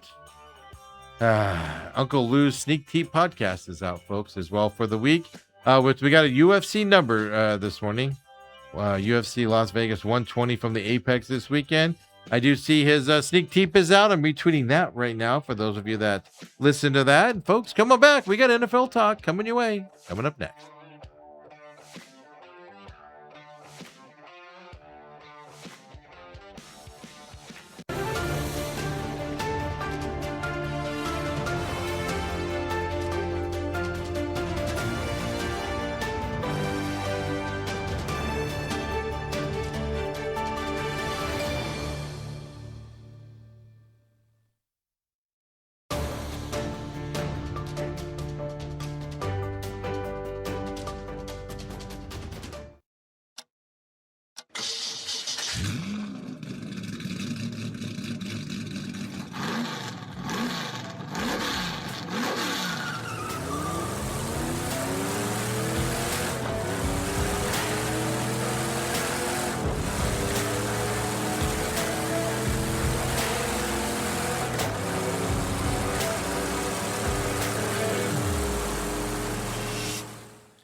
And we're back here. Main events here on this Monday, and I'm your humble host, Stephen McCollum. I just got the alert right now during that break. Cleveland made a move for Adele to join their team, not the singer, to join their team here in a trade also. So everybody's making moves around the dime. Now, I know that's American League. I get that. I fully get that. But everybody in the playoff hunt, Guardians get Joe Adele in the trade with the Angels. Just breaking right now per sources is what I'm told right now as well. So there we go, folks. Another trade, not named the Arizona Diamondbacks, but Dale Hellestrae is off today. Needed the day off to handle some stuff around his house and things. Hopefully be back tomorrow. I'll check in with him later. But he asked me for the day off. I said, you know what? You always call me a slave driver. I'll give you the day off regardless. So that's what I'll do for you, senor. What I said to him. Yeah. Robert says a couple decent bats just moved.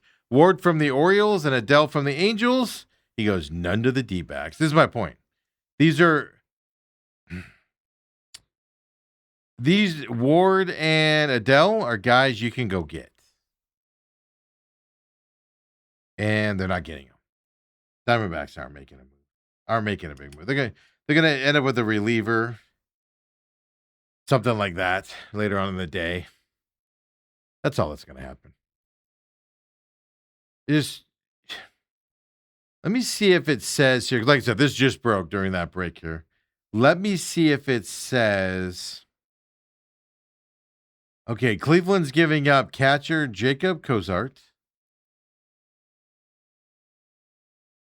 That's all I see in the deal so far. There's going to be more than that. Yeah.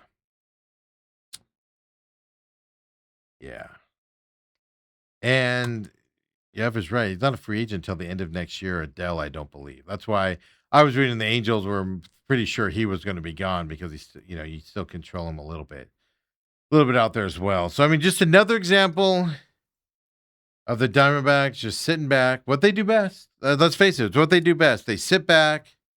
Maybe a scrap heap type player here coming up later on today, but we have till 3 p.m. Phoenix time coming up for your Major League Baseball trade deadline. I'll just tell you, I mean, I said this before the All-Star break, and then all of a sudden they start doing stuff to fight for the jobs. Like, fight for your job. Show you want improvement. Show you want to do something. Show you're trying to improve this team. And what they do, they DFA'd Pavin Smith. Zach Gallen was moved to the injured list. Right? 2 underperformers, and boom, they start winning. They showed some fight at that moment. Paul Sewald, they move out of the closer role. If I was a betting man, I would put a whole lot of money that Sewald's getting DFA'd later on today. And they're bringing up some young kids. If they may be with Ryan Thompson. I'm not as confident with him as I am with Sewald. We'll see. We'll see if I'm right on either of them. But, so they're showing some fight. But if that's all the Angels got for Joe Adele, and you can't compete for that for a big bat, I know he's an outfielder. I get it. But for a big bat, I don't know what we're doing. Show the fight. That's all we're asking. That's all I'm asking. I just got an update here. MajorLeagueBaseball.com just put an update out on what they're hearing right now on a bunch of guys.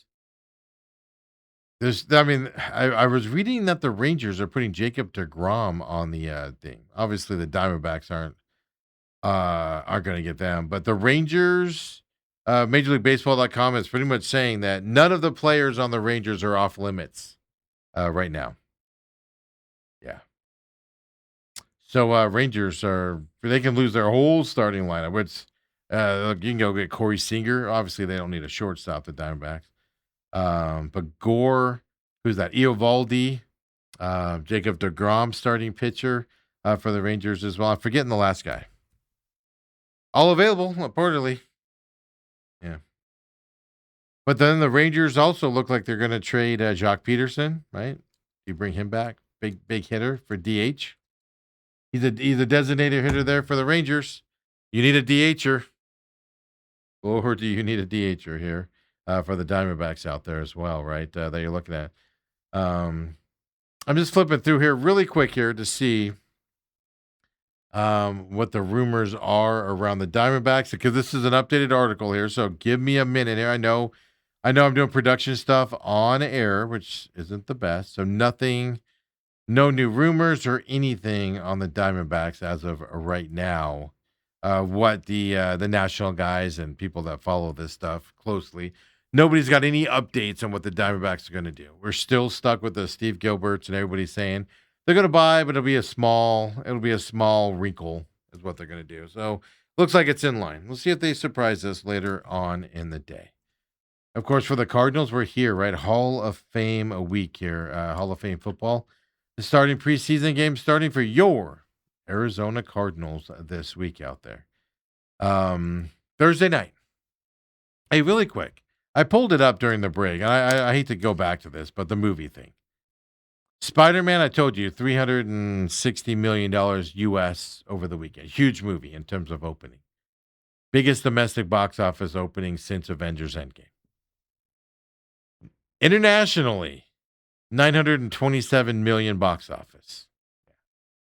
Second biggest opening weekend in history in terms of the national or international box market out there as well. So, whew, almost $1 billion. I was joking when I said $1 billion earlier. Internationally, 927 million worldwide ticket sales. Ooh, that was without any IMAX. This weekend, some IMAX films are going to be switching out of the Odyssey into Spider-Man, which means increased ticket prices and stuff like that as well. Coming up there, yeah. Woo! Yeah.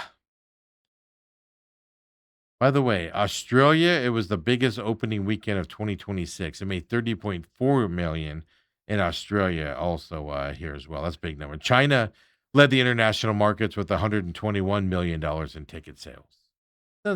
Doesn't shock me at all. China does it from that side. So there you go. Little update there on Spider-Man, $1 billion perspective.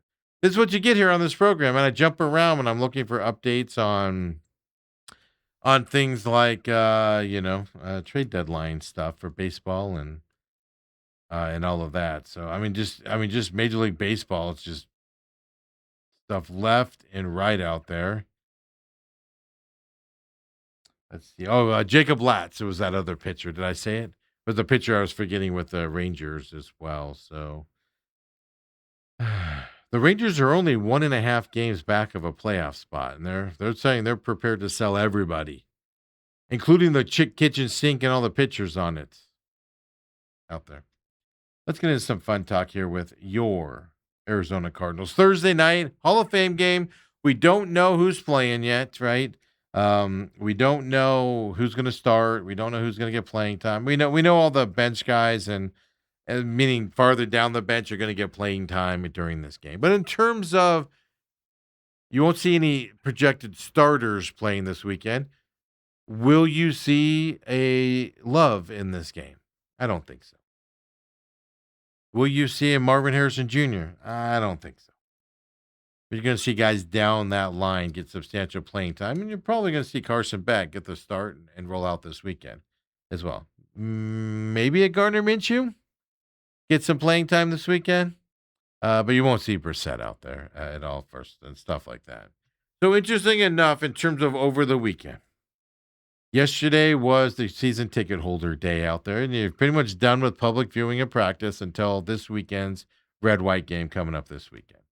Walter Nolan on Friday, right? He's got a history of injuries there in his knee in his short career. Hobbles off of practice on Friday. I tried to find out what happened. Nobody really saw the injury happen. They just saw him walking gingerly off. Came back onto the field a little bit later. Was talking with everybody, but didn't practice anymore. Mike LaFleur goes to the podium on Sunday's press conference, which was before practice yesterday. And he said Walter Nolan is good, and he's going to be practicing, and he meant yesterday, was going to be practicing yesterday. Man, that knee scares you a little bit, man, when you see him walking off and stuff to that effect. Joey Blunt was held out of practice yesterday as well from that stuff. The exact quote from LaFleur yesterday in the press conference I found funny when I was watching it. He goes, I haven't been on a good team that hasn't had a good defensive line. No, he's not wrong there, that's for sure. And Walter Nolan, man, he's explosive. Been watching him all training camp. Explosive.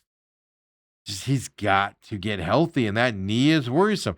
If he's having these knee problems in year one, training camp of this year, folks, that knee problem isn't going to get easier as he ages and takes the hits out there.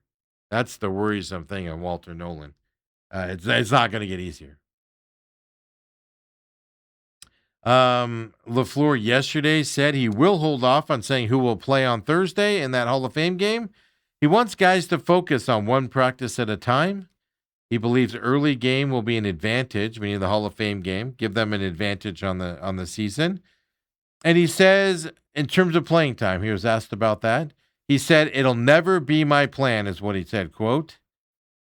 And then he says it will be a collective effort, meaning he's not going to restrict guys. He's just going to go out there and see what happens, and stuff to that effect. Be kind of loosey-goosey. I am a little worried that Mike LaFleur is going to go with the Cliff Kingsbury style of coaching. And what I mean by that is being a player's coach. You need to be a player's coach, but you also need to be my way, and this is how we do things here. I do like what LaFleur is saying in the press conferences. I do like his style there, but on the field, I don't know if he's not being too loose on these guys with this. This camp is really relaxed out there. Yeah. He also said the team will be practicing on Wednesday. That's the travel day to go to Cleveland for the Hall of Fame game. Or I'm sorry, Ohio for the Hall of Fame game out there. I was thinking Rock and Roll Hall of Fame there for a moment. So he says they will be practicing Wednesday before they travel. Then they'll go get on the plane and head out for the Hall of Fame game as well. So he does like the competition between Denzel Burke and Max Melton. He says that's been good, was his phrase there. He said guys thrive on competition and said multiple guys can earn that role. This is what I like about LaFleur's press conferences. He's making these guys compete out there. And, I believe even if like you're Budda Baker and you're going to be the starting safety of this Cardinals team, you got to have somebody behind him that's going to push him. I firmly believe in that. You need competition. Guys at this level thrive off that competition. And if they don't, you don't want them on your team, right? So I do like how he talks about that. But then he used a couple other phrases out there as well. He was asked specifically like what the Cardinals team does well so far in his early camp tenure. This is what he said, quote, I think they come to work. They're focused on day to day. That was his quote. He said there's a lot of urgency on this team. He likes that. He likes how they approach every day they're out of practice. So he's saying those types of things, which you like to hear. I told you guys one of the reasons why I took the Cardinals at over 3.5 in terms of wins this year is because I don't think this Cardinals team, with first-year head coach Mike LaFleur, I don't think they're going to quit on the season like they did with Gannon last year and Kingsbury before that. Not in year one with Mike LaFleur. This is telling me this team doesn't want to quit. Or even the coaches commenting and no, it's training camp. You say positive things, right? But if they weren't doing it, you'd hear about it, you'd know about it, and they are doing it. They're competing out there on the field. I don't think this team's going to quit. And that last part of the season after the bye, I know it's late, and they could be 1 and whatever or 2 and whatever, right? And want to mail it in. I don't think this team's going to quit. So you got wins against the Jets, Raiders that you can sneak up to get over that 3.5 win total. It's not going to make your fan base happy because you guys all want the number one pick. But that's why I went over, is what I'm seeing in camp. And then Mike LaFleur is kind of putting some weight behind what I'm seeing in camp. This team wants to fight. This team is being challenged. This team's not going to be a team to quit on this coach and this staff this year. We'll have to see where we go after this year as well, right? Then he was asked about some few injuries, right? You have Tip Ryman, who's coming back from that horrific injury last year that happened at home on that grass. Josh Sweat still on the PUP list, right? What's up with him? Oh, we finally get some word on it as well. And Garrett Williams, obviously, not playing right now as well. He did say on Garrett Williams, he said, Garrett Williams, they're expecting him. He's on trajectory to get off that PUP list before week one, coming up to week one. That'd be a huge addition to that secondary if he comes back for week one for Williams out there as well. So regular season week one, really good about Williams. Now, he said on Josh Sweat, quote, continuing to build, unquote, is what he said there.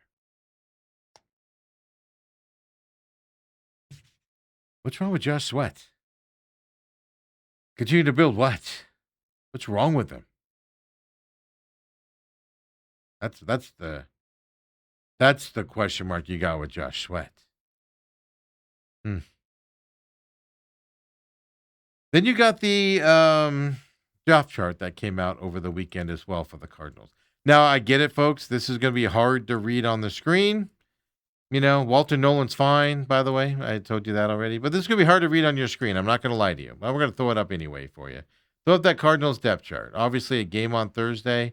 So something to pay attention to.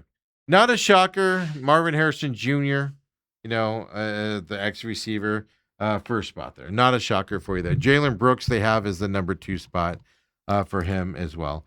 Paris Johnson Jr., Sayamalo, the left, the left side of the offensive line. Not a shocker that they're leading there. They have Josh Fryer and Hayden Connor in the second spot for them as well there. Obviously, Furholtz, your starting center. John Gaines, the third, I believe. Or is it the second? John Gaines, the second there, is his backup as well. Those aren't a surpriser. Isaiah Adams, yes, the Canadian gun charges against him, is listed right now as the starting right guard here for your team. Chase Besantis, the draft pick, isn't listed second here. I'm not saying Besantis is going to overtake Adams for the starting role. But if anything happens to Adams, whether it be injury or court stuff, whatever, Besantis is going to get his chance, and I firmly believe Besantis is going to get in there and prove his worth there on that right side.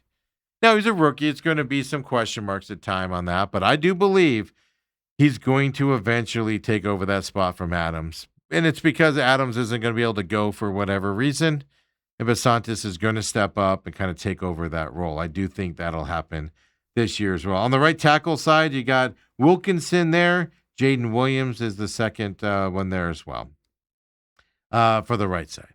Right side is more question marks on that line than the left. No shocker. Obviously, Trey McBride's over Elijah Higgins in terms of the depth chart there. Tip Ryman's still out with his injury. How long is he going to be out? It's kind of the question mark there. So we'll have to keep our eyes on Tip Ryman and what his status is going forward. Kendrick Bourne, I do believe he's going to win that third wide receiver spot. He's listed as number 1 there.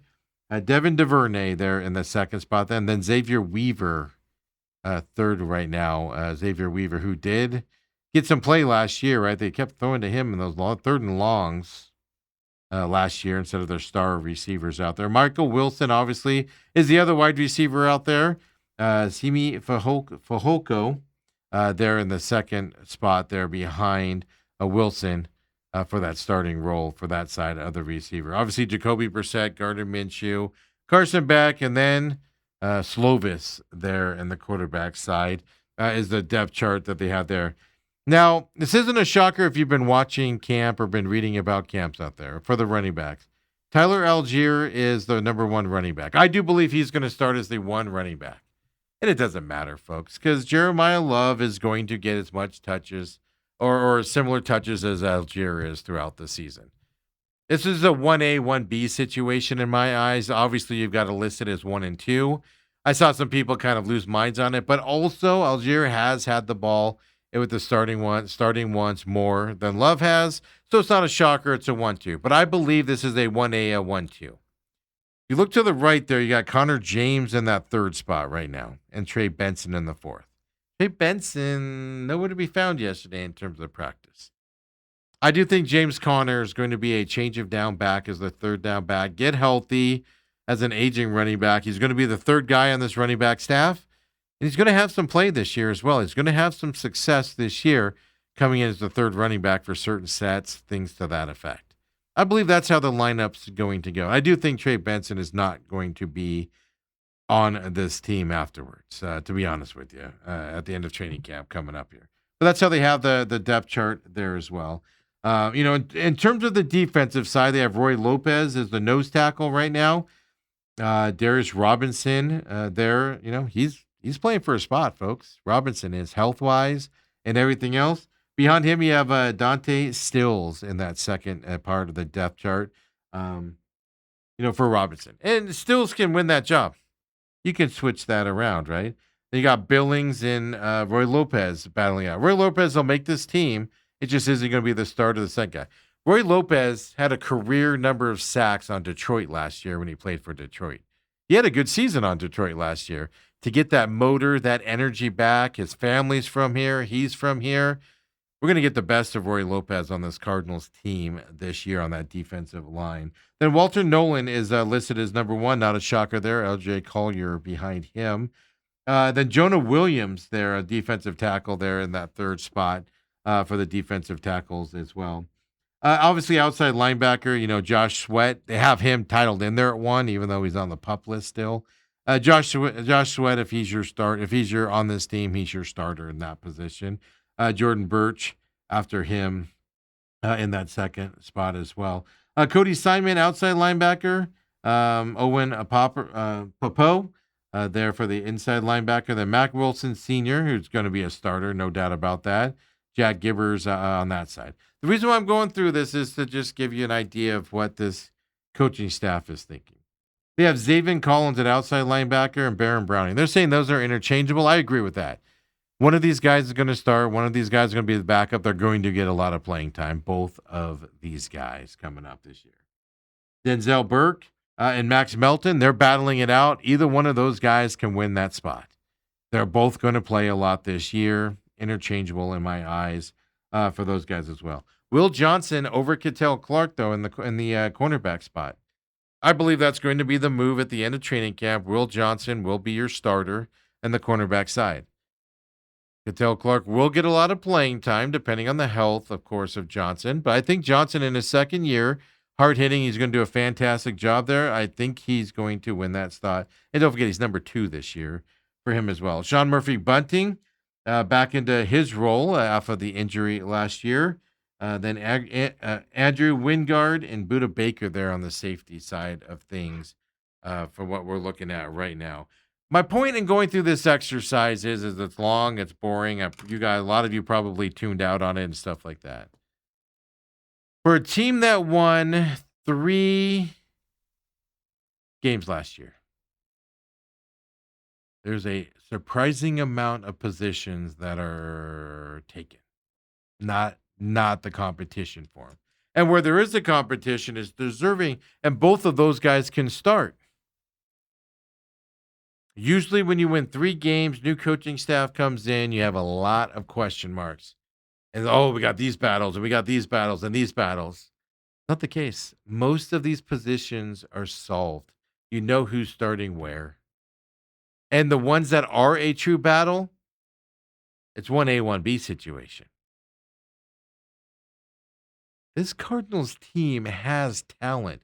Do they have Seahawks talent? No. Do they have Niners talent? No. Do they have Rams talent? Oh, my God, not even close. This team has talent. Do they have the depth? Definitely not. Some of these positions are only too deep, and some would question if they're too deep.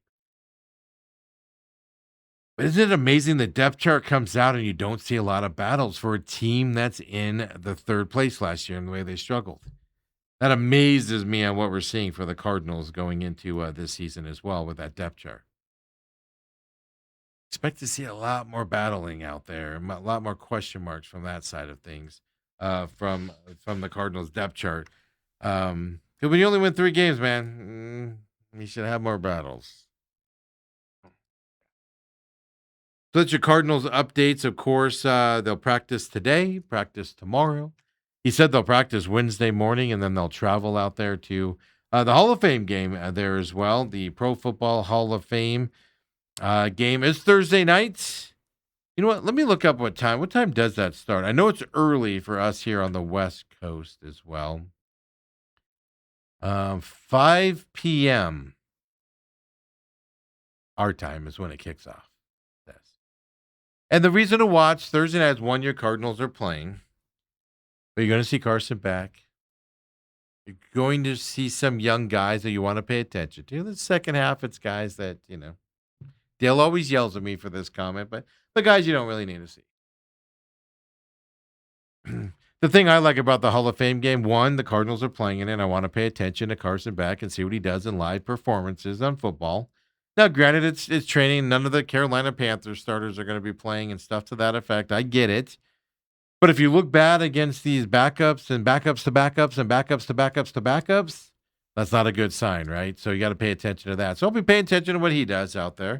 But also, I love the interviews they do with the enshrined members. And obviously, Larry Fitzgerald's one of them as well. Don't forget, Larry Fitzgerald as being enshrined in the Hall of Fame. August 8th coming up here as well. You can roll out of bed and watch Larry, 9 a.m. our time. As well. It's where you can see that Hall of Fame game or Hall of Fame enshrinement coming up on Saturday morning as well. Bruce Cooper, I challenged him last week. He'll be in tomorrow with us. I challenged him last week. I said, everybody's, Larry Fitzgerald's doing these interviews. I heard him on 98.7 last week, and I've heard him on some other stuff. He's doing all these interviews, and everybody wants to talk about who was your best moment. Obviously, that big touchdown run in the Super Bowl to give him the lead with just a minute, 30 seconds left. They had the Super Bowl one at that point and everything. Larry, big run there. The big run during the Green Bay overtime game in the playoffs was a fantastic. People are all talking about Larry's things on the field, which is why he's in the Hall of Fame. I've heard the stories of what Larry's like off the field. I've heard all of his philanthropic things and just quietness away from the playing field. So I challenged Bruce Cooper last week to come in with the story to tell us about the man Larry. Not just that he buys a ton of water, for these water drives or buys a pallet of turkeys for the turkey drive with Bruce Cooper and stuff like that. That's fantastic work that he does. Let's hear about the man Larry that nobody else is talking about because obviously the focus is on his football career. And Larry's number 2 in receiving yards all time. 17,492. He's behind one gentleman, and that's Jerry Rice, the greatest receiver of all time. And he had some bad quarterbacks throwing him the football, and he's still at 17,492, second over time. He had some bad quarterbacks, folks, throwing to him. Yeah. This is just going to be special and a little bit of pride, man. I saw Larry obviously play his whole career here in Arizona. I make fun of the way the crowd would cheer Larry after a routine 5-yard catch, and stuff to that effect. But just an unbelievable talent that we have, of course, here in Arizona. And then we get to see him get in. It's a time to be proud as an Arizona Cardinals fan. And Lord knows we don't have many chances to be proud if you're an Arizona Cardinals fan out there as well. Robert says on the YouTube chat as we wrap up with what you guys have to say. He said D-backs do need a left fielder if they back into the playoffs. Yeah. Kepler obviously can't play in the playoffs. Yeah. That's an interesting dilemma, right? I told you guys before, don't be shocked. Well, you're getting Gurriel back soon. Now, how healthy is he is the question, right? For that outfield spot. I told you guys, I got a bad feeling Kepler's out for the playoffs because of his suspension. He gets them into the playoffs, and he sits out the playoffs. I have a bad feeling because Pavin Smith stayed with the team. He did not get picked up, and he was DFA'd, so he's down in Reno. I got a bad feeling about that. Yeah. I was talking about the Rangers and how they're unloading everybody. They're only 1.5 games out. I mean, Robert's right about this. They have been losing a lot lately. He said Rangers just got swept by the Astros and are going backwards. I get that. I get that side of it, but they're still 1.5 out, right? But they're obviously looking at their team and going, we don't have what's cut to get to the playoffs coming up as well. Let me just do a quick reset here. I'll be all over Twitter here for the rest of the day as well, looking at the trade deadline. As I said, I do not expect any big trades from the Diamondbacks today. I expect at least one DFA later on, maybe two, Ryan Thompson being the second one. Seawald, I do believe, is going to get DFA today. You're going to bring up a couple young guys into that spot for him, unless they can unload him for somebody, right? You can unload him for another arm out of the bullpen someplace else. If the Diamondbacks make a move, it's going to be for a small player. Maybe, a fielder with a decent-sized bat.